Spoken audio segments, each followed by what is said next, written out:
what does it actually mean to live an authentic life? It's one of the biggest questions in philosophy, and Martin Heidegger, in his masterpiece Being in Time, gave us a pretty intense roadmap.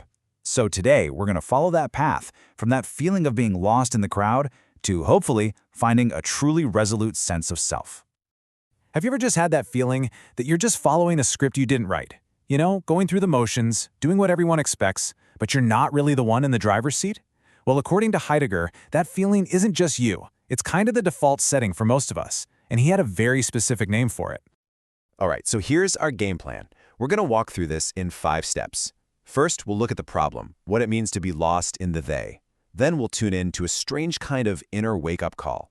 After that, we'll tackle a really radical idea of guilt.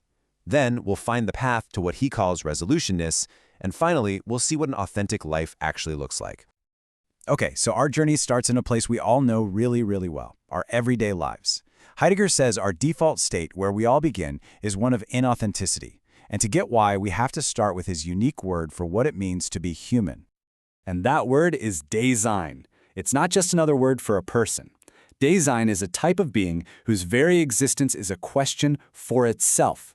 Think about it. A rock doesn't worry about being a rock, but we're constantly dealing with the fact that we exist and what we're going to do about it. Our life is basically an open-ended project. So what happens to us, these Dasein, with this wide-open project of a life? Well, most of the time, we fall into what Heidegger calls the they. Just think of the they as the anonymous everybody. That constant background noise of what one does, how one should feel, the latest opinions, what you're supposed to care about.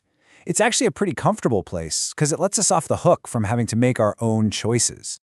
And the result of living like this is huge. We don't really choose anything. We're just swept along by the current. And yeah, that takes the burden of real decision-making off our shoulders. But in that comfort, we lose ourselves. We become inauthentic. We basically hand over the who of our own life to this faceless, anonymous crowd. So if we're so caught up, how do we break free? Heidegger says something calls out to us, something that interrupts our cozy life in the they. He calls it the voice of conscience, but it is absolutely not what you think it is. So usually when we hear conscience, we think of that inner judge, right? The little voice that tells us off when we break the rules. For Heidegger, it's something totally different. It's not a voice giving you orders. It's more like a silent summons, a quiet tug pulling you away from the noise of the they and back towards your own individual potential. Now, this is a really strange and powerful idea. The call of conscience has no words.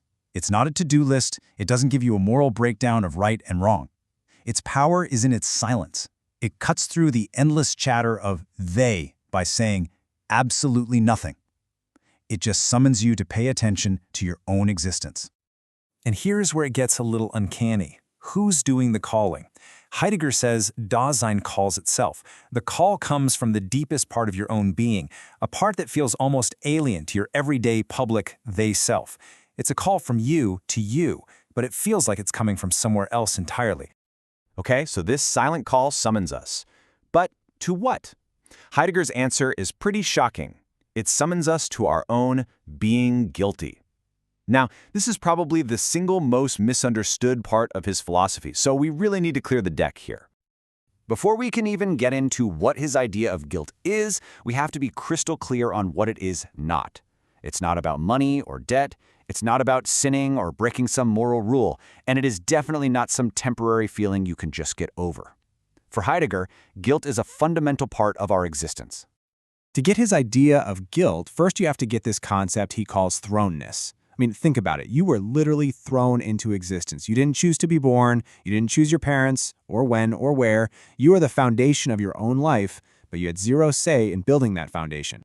So here it is, Heidegger's big, radical idea: we are fundamentally guilty. Not because we did something wrong, but because of our situation. First, we're responsible for a life we didn't ask for. That's our thrownness. And second, because we're finite beings, every single choice we make is also a refusal. When you choose one path, you are, by definition, not choosing countless others. This structural notness, this built-in limitation, is what he means by guilt. It's just part of the human package.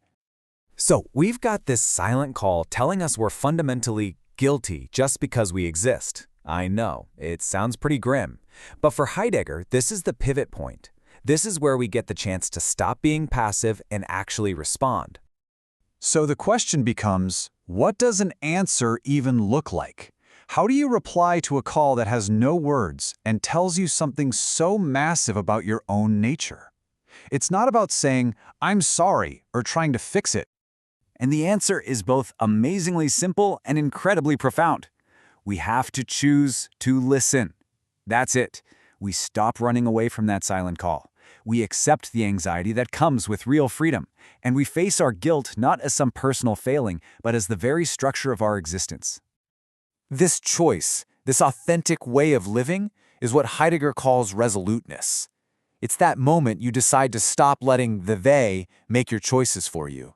You accept your thrownness, you accept your circumstances, and from that starting point, you project yourself onto possibilities that are truly yours.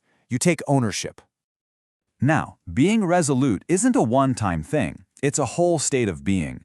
It means being ready for the anxiety that comes with real freedom. It means understanding that this being guilty is just the architecture of your existence. And it means shifting from the endless, idle chatter of the they to a state of reticence, a kind of quiet, focused attention on what's actually possible for you. Okay, so we've chosen to be resolute, we're listening. But what does that really mean? What does an authentic life look like on a day-to-day basis? And this is a really key point. Heidegger is not telling us to go become a hermit and reject society. Resolutionness doesn't pull you out of the world. Actually, it does the exact opposite. It plunges you right back into your world, but this time with a new kind of clarity and purpose. In practice, living authentically means you're now free to engage with your actual world. You stop seeing other people as just roles defined by the they, and you can let them be, in their own potential. You start discovering what's actually possible for you, right here in your unique circumstances. You take the vague, general situation everyone's always talking about and turn it into your specific, concrete situation. And this is the amazing social result. For Heidegger, a real community isn't about conforming or groupthink. It's only possible when individuals are first authentic in themselves. When we become resolute, we can finally, genuinely, and authentically be with other people. So, we started with this idea that, for most of us, the who of our life is the they self. After this whole journey, from hearing that silent call to understanding our guilt to choosing resolutionness, the question isn't just philosophical anymore. It's personal. Who is choosing the who of your life?